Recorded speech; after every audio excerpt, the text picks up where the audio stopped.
Hello, fantasy football fans. My name is Gary, aka the IDP Tipster, and I want to welcome you to another Getting Defensive presented by Gridiron Ratings. Joining me today is Tripp with he's one of our regular DG guys. He'll be on every Thursday from now on, and I'm excited to have Tripp. Tripp, I'm going to come back to you, but I want to introduce JJ Wenner of the Rider Dynasty.com, right? That is correct. And podcast. And I'm excited to have you on here. I'm excited to meet you. I'm glad you could be here. Why don't you tell us a little bit what's been going on over there with you? Absolutely. So I am one of the founders over at Rider Dynasty. I host the main podcast, the Rider Dynasty podcast. We record every Thursday, try to publish every Friday, but you know how editing can go sometimes. Usually it ends up being Saturday. I'm a huge IDP fan. I used to write an IDP column when I was with Dynasty ER back in the day. Kind of carried it over a little bit. Into Rider Dynasty, but running a podcast and trying to run the site became a little bit too much to go that deep into snap counts every time. Right. So I passed it on to our guy, Duncan Smith, who has taken over. And I'm just so excited to be on with two of my favorite guys on here. Sweet. And hopefully we'll have Justin Varnes joining us here in a little bit, another one of our regular Getting Defensive guys. He's running a little bit late, but the way that we had this going, if he's here at 9:20, 9:30, he's got a section of the takes for us on the Miami Dolphins, which we're getting ready to talk about. Before I do an overview, I want to mention, please check out the banner, hit subscribe. The banner running across the bottom. We just got done giving away a subscription for every 25 subscribers we get, and we just did that Tuesday. I'm going to hack this up, so I got a little bit of trivia here for you guys. You're going to help me announce this guy, the winner, and how we're going to do this is, all right. A few years ago, 6 years ago, Cincinnati Bengals and the Eagles both drafted high-profile tight ends. And there was a saying with their names that was kind of catchy. This guy has his name on YouTube is that catchphrase from those two tight ends' names put together. Do you know what it is? It's got to be Ertz but I can't figure out effort. Fart. Right. All right. Effort. Yeah. Hurts when I fart. Yeah. Oh my word. Yeah, I wouldn't have been able to. That's okay. So there it is, folks. That was our winner from this last time. Go subscribe. You're always going to be in that pool. You're going to win a 2021 Gridiron Ratings Playbook draft guide. Year round, it's a PDF. You download it, we update it. You're never going to need to know. You just come there, and we're going to let you know what's going on with all the players that we can in the NFL. It's just packed with IDP and offense. It's great. $40 value. You can also go check it out online, but just subscribe. You have a chance. All right. So enough of plugging that stuff. We're going to talk about Miami Dolphins, and we're going to break them down a little bit. Actually, a lot of it. But either way, we'll give an overview real quick. Since Brian Flowers has been there, according to Fantasy Football Outsiders, they've gone from 32nd in 2019 to 11th in overall defense in 2020. He's a Bill Belichick type. He came off that tree. He's been there. He was the defensive coordinator after Patricia left, I believe, in New England. So anyways, they basically run a 3-4 base, but technically just like what the Patriots kind of screw with you, excuse my language. They also really ran the 4-3 more than anything last year. So we could probably expect that this year.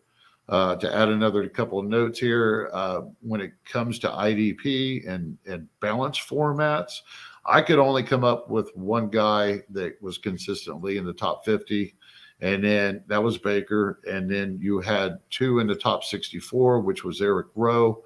And then you had Kyle Van Noy somewhere in the 90s, only top 10. So that's only 3 players in the top 100 IDPs and probably most balanced scoring formats. So, Tripp, I'm going to start with you first. And again, I want to say that Tripp's going to start joining us here every Thursday night. Tripp, what have you been up to? Tell us a little bit, because you haven't been on the show for a couple of weeks now. So just catch them up. Yeah, well, thanks for having me on, and thanks for the invitation to be a regular. I'm excited to talk football with you every week, and excited to meet all the great guests like JJ that we have on to talk football and just help to grow IDP. I haven't been playing IDP all that long. I haven't even been playing on the internet all that long. I've just played with people I knew for a long time, off and on, just in person, and still to this day have never physically met anyone that plays IDP. So really? You know something? It's always like this, right? Just looking at a computer. I got some nephews. They actually thought, "You're the IDP tipster," and I'm like, "Yeah, right." Make fun of me, whatever. All right, so that's awesome. So you're also on IDP Nation? No, that's just a guest spot. I talk to the guys at IDP Nation from time to time. Daryl and Kyle over there, and we were on last week. Just shooting the breeze, and I think we made a 2.5-hour pod. So I joked to those guys, I don't know how I'm going to be on a 45-minute long pod. I can't shut up. Right. That's funny. That is funny. But I run a Dynasty Football Factory, and mostly about IDP, and I really enjoy breaking down how schemes affect players. I always felt when I first started playing IDP that there wasn't enough of that there was too much guesswork based on what happened the previous year, even when the defensive coordinator changed. I'm like, that's not a good indicator. So that's what's kind of got me into writing, and specifically thinking about how that affects safeties. I still see a lot of guesswork out there on the Bird app, and so I'm excited to talk a little bit Dolphins and talk a little bit about possible sleepers on the defensive side of the football in the defensive backfield. Great. Yep. Yeah, your site, Dynasty Fantasy Football Factory, was the first place I ever wrote for. I think I mentioned that to you. I wrote like 5 articles and then kind of moved on. But either way, they were John, I can't remember. He's still probably around. John, he used to recruit IDP or whatever. And he says, "You want to write one?" Mm-hmm. So what the hell, right? We're just the guys who said yes. Right. We're just the guys who said yes. Appreciate it. Let's see. Okay, folks, I'm not usually hosting, so can't talk Craig into coming in on Thursday nights too. So I hope everything's going all right. So we've already went over the overview, and you go ahead and you start us off, Tripp, talking about these DBs. Okay. Well, we got several defensive backs that were that we can talk about, and a couple of them, as you mentioned, Gary, were fringe guys, or the one that stands out as the fringe guy is Eric Rowe, and on Fantasy Pros scoring, he was the 32nd overall player with 91 tackles, and is the strong safety in that defensive backfield. And the other guy to talk about is Xavier Howard, the cornerback, who had 10 interceptions, which was the first player since 2006 to have double-digit interceptions. So it was a guy that people were picking up in season and streaming and relying on in those cornerback required leagues. And he actually finished 26th overall in Fantasy Pros scoring, so ahead of Eric Rowe. Yeah. The big news, of course, with Xavier Howard is that he's requested a trade, and according to the rumors, the Dolphins are entertaining offers for him. And when you see that they signed Crevan LeBlanc a couple of days ago, you got to believe that that's so. You don't sign that kind of veteran depth this late in the game if you're not afraid that a roster spot might open up for him. I think that when the drafts that I'm in here in Jan, I see folks going out to try to grab Xavier Howard, hoping that he can repeat his heroics from last year. And that's not a bet that I would make on the IDP side. I don't think it's a whole lot likely that he's going to be able to repeat 10 interceptions again. And when it comes to tackles, it's not that terrible opportunity in the defensive backfield, but there was quite a disparity in his stats and his running mate stats, and that is Byron Jones. Byron Jones, as folks will recall, was brought over to the Dolphins as a high-priced free agent from the Cowboys. And Byron Jones was that guy that the offenses tended to steer away from. He was targeted on roughly 10% of his coverage snaps, which is in the same neighborhood as Stephon Gilmore and Jair Alexander. And so obviously those targets had to go somewhere. And so they went towards Xavier Howard and the slot corner, Nick Needham. And so those guys faced more like a target on more like 15% of their coverage snaps, which is on the high end for full-time players. And Xavier Howard, people seem to have forgotten that he was good last year, because overall, because he was a good player for a couple of years and then was a little dinged up there in 2019. It didn't play as well, and but really stormed back in 2020 and was very effective again as a defender. And so whatever happens this year, if he's there or not, I would guess that the target distribution balances out between him and Jones. So that's not a guy that I'd be looking for as a source for the interceptions and passes defense that he had last year. If he moves on, then it gets a little bit more interesting, because then the second-year player Noah Igbenogany steps into that outside role, and Needham would stay in the slot or quite possibly be overtaken by Justin Coleman. So Igbenogany, kind of a guy that you want to stream. He's playing. They played a lot of man defenses. The Dolphins corners played a higher percentage of man than all three of them, the lead cornerbacks, than any other player, according to Pro Football Focus, and as full-time players in the defensive backfield around the league. So I like to look at players that play man, especially that press man, where they have a safety over the top. It allows them to play aggressively. It allows them to take chances on the ball. And so that intrigues me. So I'd look at Igbenogany as a streamer in that case. But really, that's the only cornerback that I'd be particularly interested in. The safety position, of course, is a little more exciting, and that's what got me into writing about IDP anyways, the safety positions. And one thing that's nice about the safeties in Miami is they have clearly disparate roles, meaning that last year Bobby McCain was the deep safety playing center field all the time, and Eric Rowe is the guy playing closer to the line of scrimmage. And strongly believe that a player who plays closer to the ball when the ball is snapped has a better chance to make a play on the ball, whether that be a pass defense, a turnover, or a tackle. Yep. And so Eric Rowe with 91 tackles isn't a bad number of tackles. It's kind of that minimum threshold that you want to see from your safety that you're starting in a lineup. So question is does he repeat those kind of numbers? Is he a target? Well, number 32 overall in the defensive back charts is not terribly exciting. He didn't have any sacks. He's not the kind of guy, in my mind, that's putting a ton of pressure on the offensive backfield. They have a guy who can do a little bit of that, and that's Brandon Jones. And Brandon Jones is coming into his second year. He was a player out of Texas, drafted in the third round last year.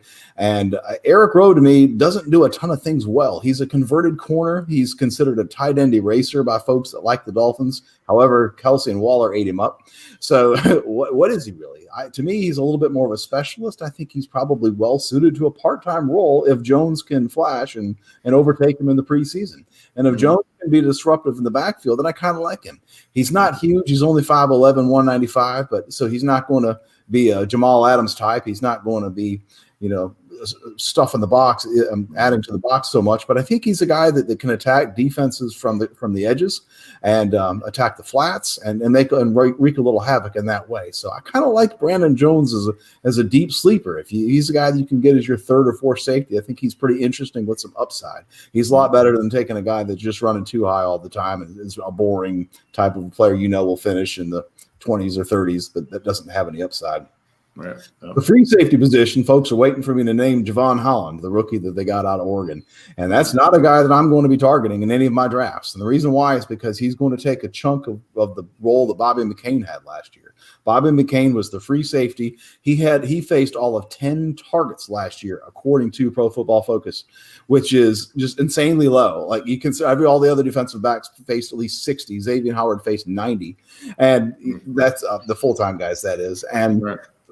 with 10 targets, you're just not going to get your hands on the ball very often. And it's that point that I was making earlier about how if you're not near the ball when it's snapped, you're probably not as likely to be near the ball when the whistle blows the play dead either. And so Bobby McCain has, of course, moved on to Washington after being cut by the Dolphins, which is after they drafted Javon Holland. I think Javon Holland's skill set is more diverse than Bobby McCain's. I do think he has the ability to play in the slot some, and so by virtue of that, I think that he and Brandon Jones would be an interesting duo, and that Brandon Jones might drop back a little bit deep, and they might be a little bit more diverse and interchangeable. But still, I would expect Holland to play well over half of the snaps in that deep role, and therefore that's not a guy I'd be pursuing. For comparison's sake, Bobby McCain played like 750 snaps deep, so Javon Holland might be a little bit more useful than that. But still, you'd have to be in an awfully deep league where you're looking at any starter to pursue Javon Holland. And from the rookie drafts on in, I think folks are misguided to take him. I see him drafted every time. Mm-hmm. Would you like to add anything? Oh, man, I was actually going to ask the question about Javon Holland and do you think he's going to give them the flexibility where he might not play as deep? But you kind of answered that in saying that you don't see him necessarily repeating the same role. Yeah. Yeah, I think it can be a little bit more multiple, right, where they do a little bit more things. I think the name of the game in the defensive backfield these days is to disguise coverages and have guys do more than one thing. If you're a safety that can do one thing, whether it's deep, box, or slot, you're not a full-time player in the NFL these days. You've got to be able to do more. And I think that both Brandon Jones and Javon Holland can do more than one thing. And by having them out there together, I think that they can disguise what they're doing and have a little bit better balance with who's deep and who's close to the line of scrimmage. I don't think it'll be the same disparity that it was last year, but I also don't think it'll be anywhere close to even. Well, the first thing I got to say is, have you seen my IDP dime drop on my 3 breakouts this year? I just have to ask because I'm going to tag what you just did about Brandon Jones on the end of that video. I did this back in the spring. I actually had people on Brandon Jones, members and such, and IDP dime drops on site about Brandon Jones back last fall. I'm like, get this guy on your roster for dynasty leagues. He ended last year with 60 tackles or something, and only played like 30%. I think he was making a play every like 5 snaps that he was on the field. So either way, you covered it so nicely. I believe Brandon Jones is going to overtake Rowe big time. At least in production, it doesn't matter if it's straight out of the strong safety position or playing some slot.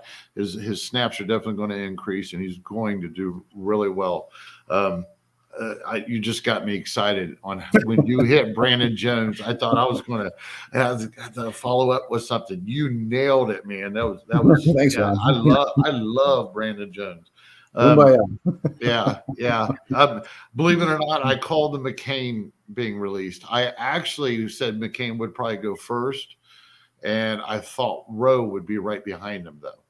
Yeah, I didn't with their contracts back in January with their contracts and the state of the team and salary cap. I really expected both of them, but they worked it out the other way. So we're going to go ahead and move on, and JJ is going to cover the DLs or the edge rushers for us.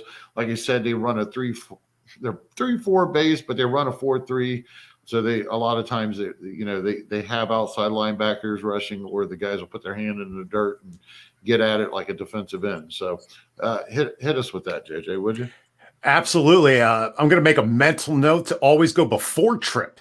That was fantastic. Yes. Fantastic work. You never let the smart kid go first. I mean, never meant to do that to you, JJ. Yikes. I leave me for last. That's all right.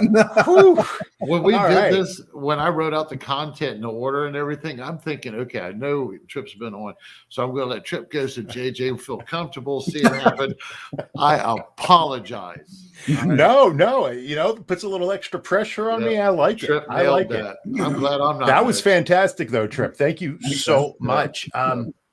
Gary, just like you're saying, the defensive line, they say it's a 3-4. It's not. They run a 4-2 under.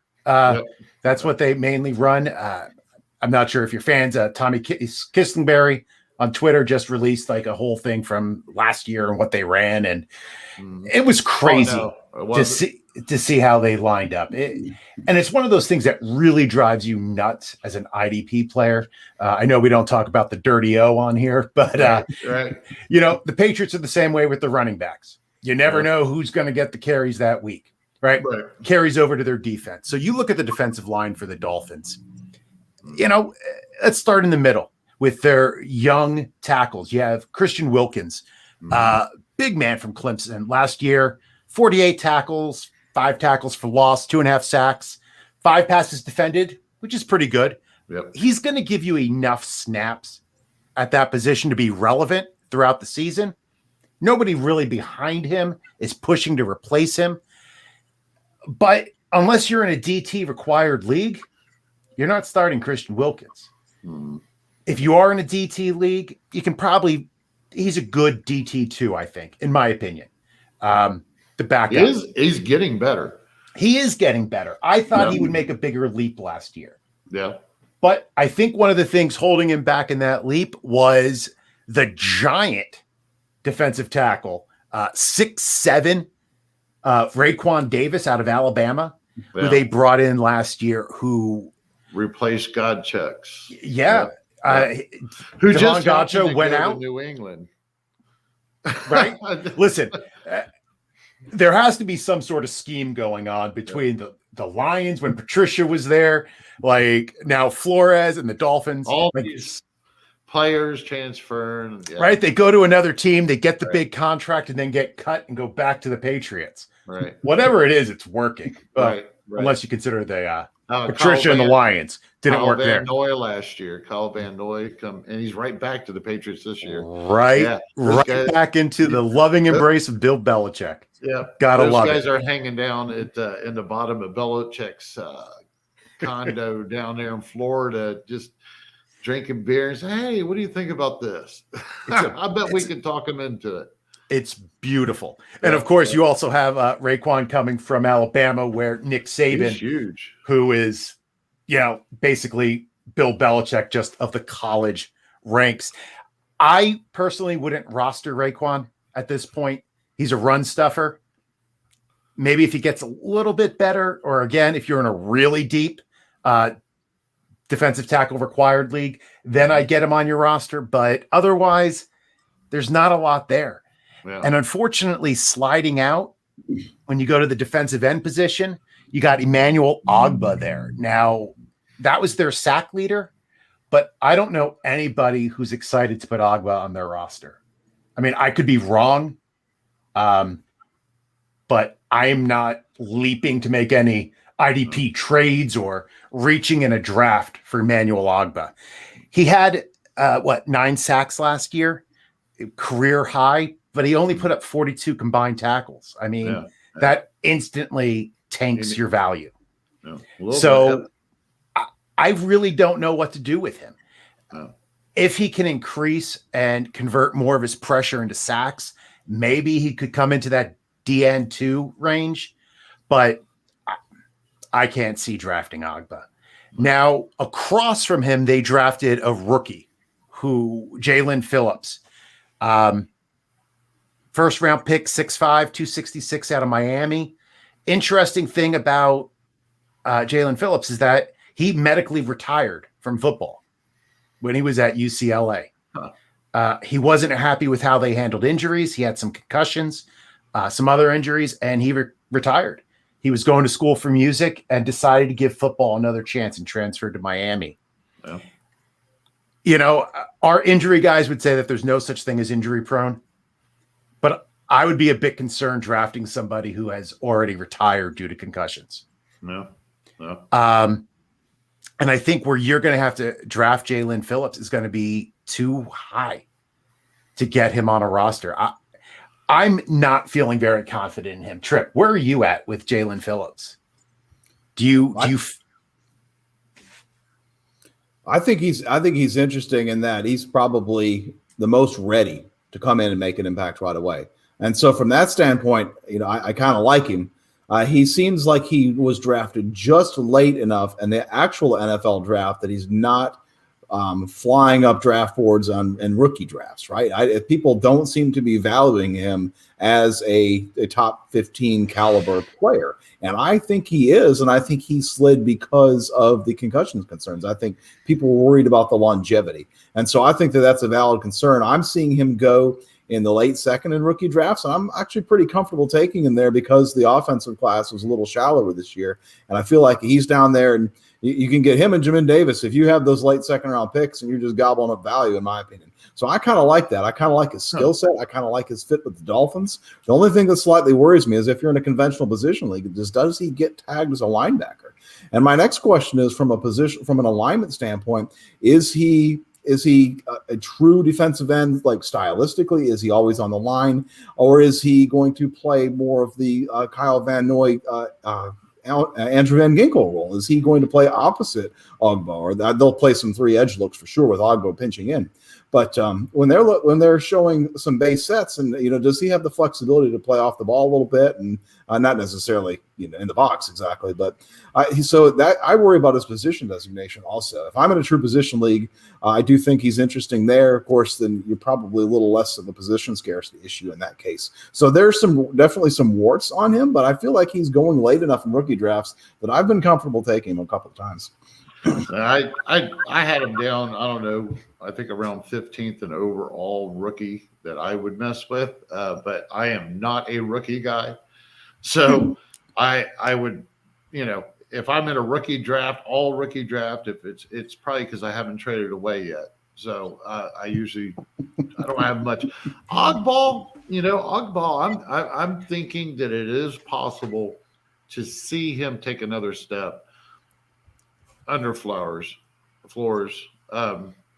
I don't know how good his odds are, but I would probably just draft him where he landed last year for me. I agree that doing the start sit charts that I do, there were a few weeks that when the matchup was right, I told people to get him and play him, and he hit on most of those. He has a little bit of consistency still to come out with, but I see your point, JJ. I mean, he's not as shiny as what you would like him to be, that's for sure. And again, when it comes to Wilkins, yeah, I'd take Wilkins. I don't know if I'd have him anchoring my defensive tackle position or not, right? But I wouldn't be all upset if I ended up, because I got something better at another position, taking the best value off the board or something. I think it would be serviceable. It would be nice to see him take another step too, but like you all, like we've talked about, it's just New England. It's New England all over. There's only going to be so many IDP player, so much IDP meat on the bone for these players. And if they rotate, we were going to go on and talk about the linebackers. I'm going to give him a couple more minutes before we do.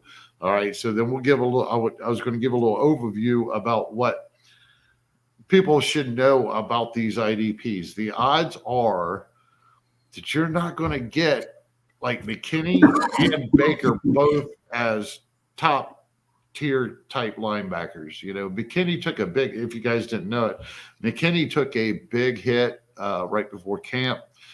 He was getting paid big by Houston, and they traded for him. Well, they made him take a major pay cut right before camp. And there's reports he's struggling a little bit right now, but he just came off an ACL injury. McKinney, the linebacker, Bernardrick. Yeah, oh, I don't remember.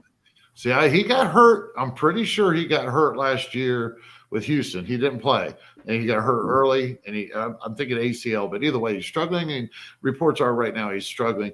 Now, I'm not a big Baker fan. Now, when Justin comes on, I'm going to let him, go ahead and recap us and give us the real details.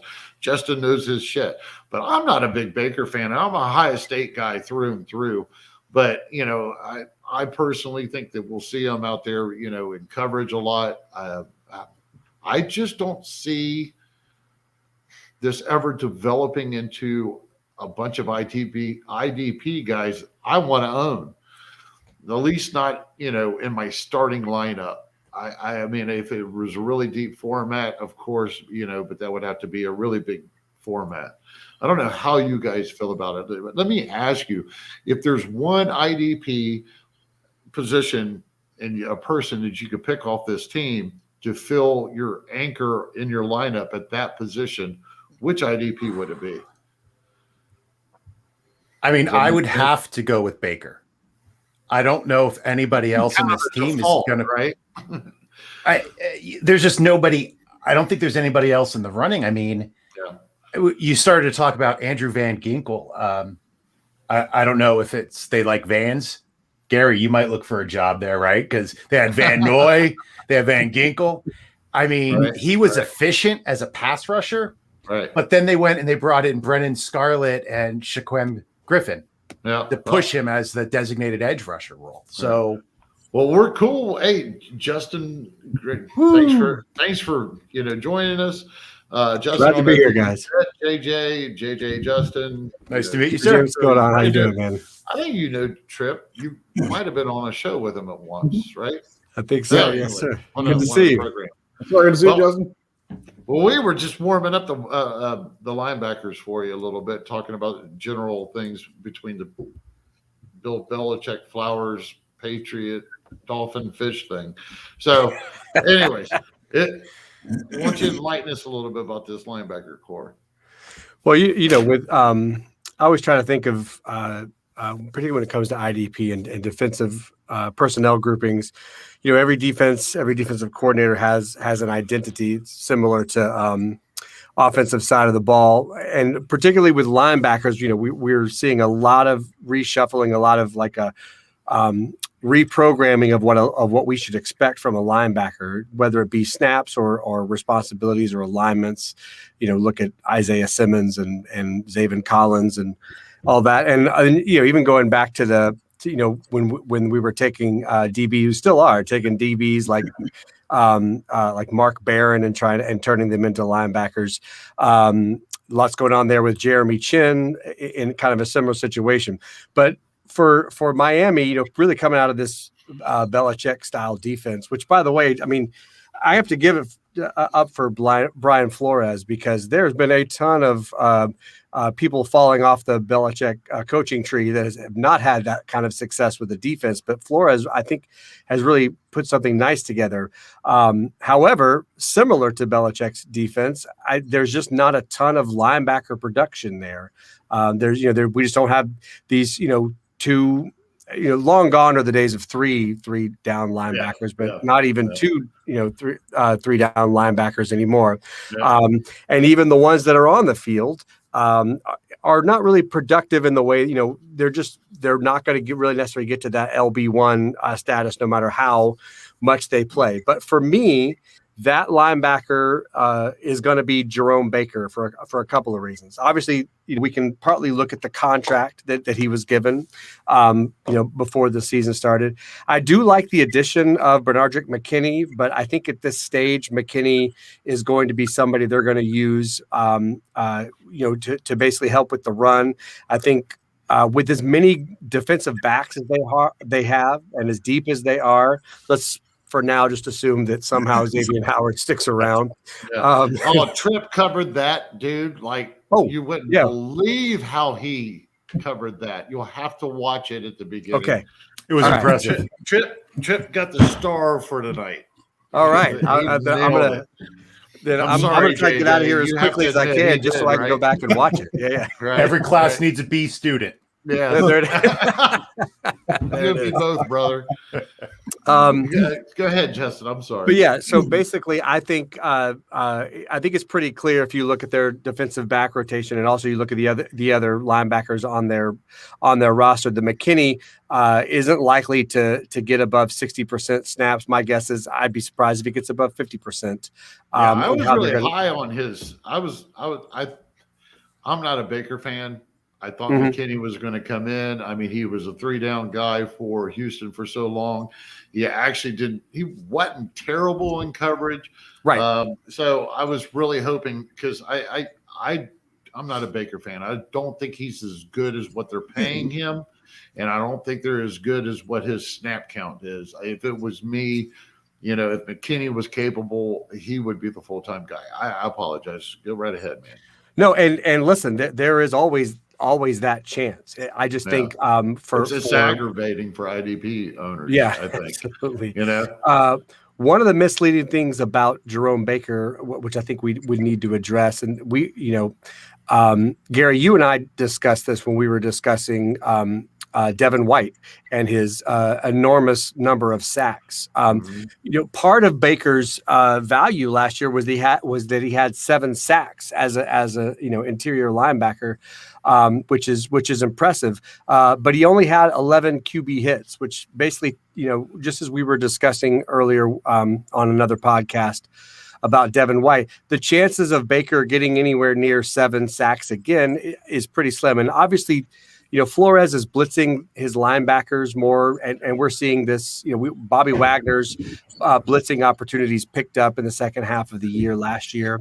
But for Baker to repeat 7 sacks or even push double-digit sacks, I think is basically going to be impossible. So I like Baker as I'd love to have Baker as an LB3 and enjoy some of that upside. But I just don't think there's a lot of opportunity for any of the linebackers, no matter who it is, playing in a 3-down role. And we've already seen that blueprint in who's their depth, anyways? Beyond Landon Roberts, Duke Riley, Roberts got some play last year. Boy, Baker was getting hurt. He did all right, and then he got hurt himself. But still, so it is pretty lackluster. Yeah, and they've got, they don't. Yeah, obviously they didn't draft an inside linebacker early on. They used their draft pick on Jalen Phillips, which I think is a pretty solid move. But right, so there's not that. They've got solid depth guys behind McKinney and Baker, but I don't see Riley or Roberts pushing either of those two for playing time unless they falter. And I'm with you, Gary. I don't think Baker is a star player. I could easily see them moving away from him sooner rather than later. But I think it's pretty clear that Flores at least likes him in the role that he's used. And it's just that role isn't particularly valuable for IDP. And he doesn't really have a lot of heavy responsibilities on the field, I believe. I think most of that's going to their multiple DB setup back there. Oh, before I let the guys chime in here, I was telling them right before, did you know that McKinney restructured his contract with Miami and they took a huge hunk from him? Yep. I that's kind of writing on the wall there. He'll probably only be a 2-down dude, and they're going to depend on Baker to cover up all those scraps. So what do you think, Tripp? JJ, anybody? I got to say that as far as Jerome Baker goes, that's a guy that I've been skeptical about for a while just because he doesn't look like that great of a player. But the Dolphins continue to rely on him. He's been productive as an IDP now 2 years in a row. He just got a big contract. No, I don't see him as an anchor, as you asked right before Justin got on, Gary. He's not. I don't think you can get him in drafts as an LB3. I'm okay with him as LB2. I can live with him there. He's not a guy that has a lot of upside, but it's a lot of these Dolphins are guys that none of them are cornerstone players for your IDP team. But if you're in a full IDP league where you have 11 starters, they seem to be okay values where you get them. Everybody assumes that Agba can't get 9 sacks again.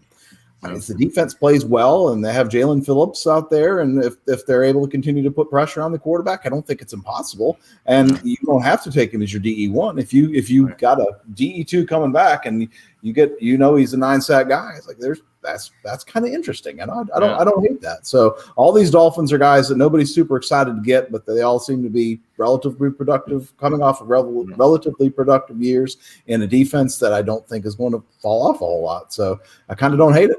I agree with you, and I also think if they've got Howard and Jones locking down the perimeter, I'm pretty sure Gary could get a couple of sacks by the end of the year with those. He'd have so much time to get to the quarterback. Stand still.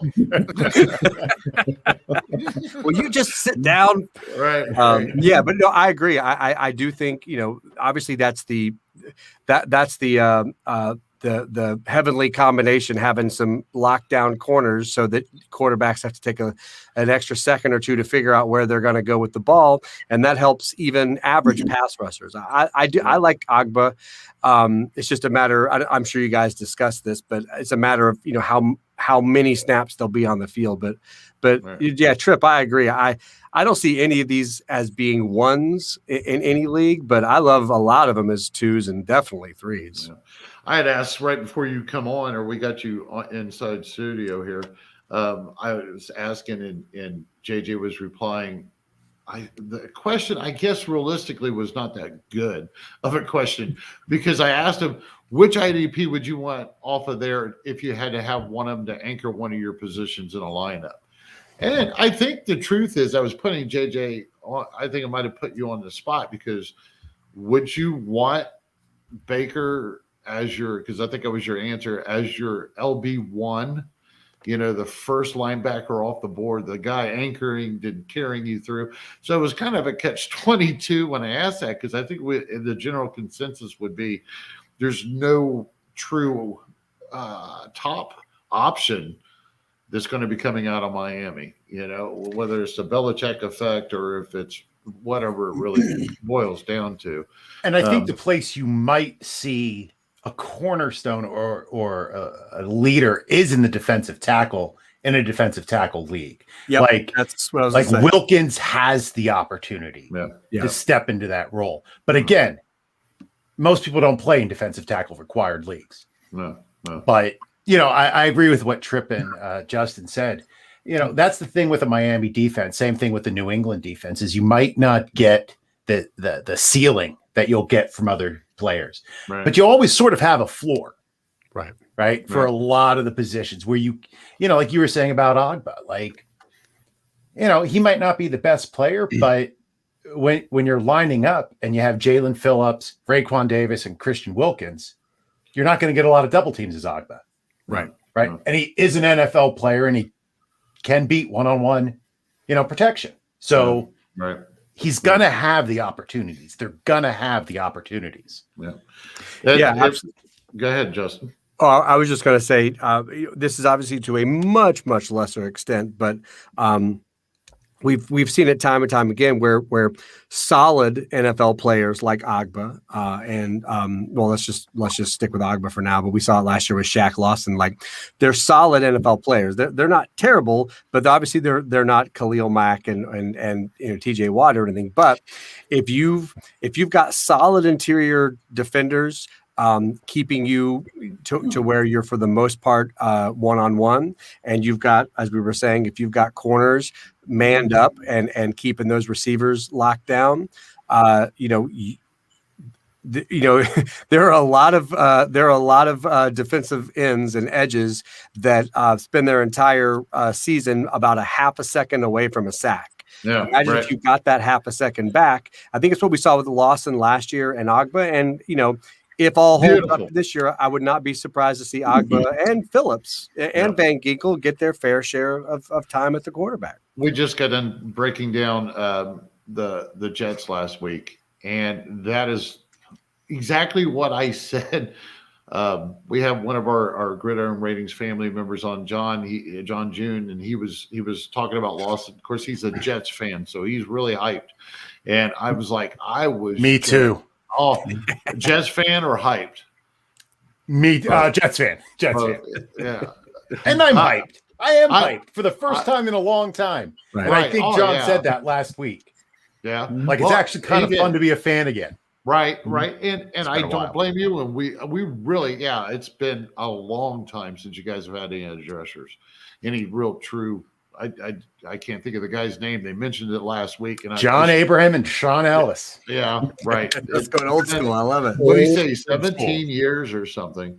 But that was my complaint about Lawson. I know he gets the pressures, but he didn't, when he had the opportunity last year to step in when Hubbard was hurt and Dunlap was gone. He got a lot of pressures. He just came up short. And until I see that translate into sacks, I find it, I'm scared for the Jets fans to be let down, to tell you the truth. I've moved Lawson up in my rankings, but I'm nervous. Maybe it's because it's been so long for you guys, But Right. that's exactly what I was talking about. This pressure's got to develop. There's very few leagues out there that you get points for pressure. If you do get points for pressure, it's not really amounting to much. If I couldn't imagine somebody giving 6 points for a pressure. So you got to get those tackle for losses, and you got to get those sacks. So hopefully that translates for you. Well, fellas, I tell you what, if nobody has anything to add, I want to go ahead and close this out because we've been here. Now, Justin, hey, it was a sweet 15 minutes, man. I'm so happy that you could make it. Sorry, I was running late, fellas. I appreciate it. No, that's all right. That's all right. And I appreciate you coming in and you wrapping that up with the linebackers for us. And hopefully, I know you're a busy man. I actually wanted to ask you what you've been up to, but we were out of time, so we don't care. Trust me, I don't care either. All right. So how about next time we'll hit on that? Hopefully you'll get back on here. Again, Tripp, glad to have you a part of the team, permanent team. JJ, thank you again for coming on. I'd love to have you back on at some point. I'll definitely be in touch if you're interested. Absolutely. Thank you, Gary. Okay. All right, great. And I'm going to mention too, please, again, subscribe, check out the scrolling banner at the bottom of the screen. We're giving away Gridiron Ratings draft playbooks or draft guides, whichever, for every 25th. Make sure that you guys go and check out that guy that won to make sure you didn't win. What was the name again? Ertz when I furt. Yeah, you're the big winner. Jeff called it. He had to say it. I love it. Okay, folks, we're going to all tell you good night, and we'll see you next Tuesday. It's a pleasure, gentlemen. We'll talk soon. Thanks, guys. Later. Right.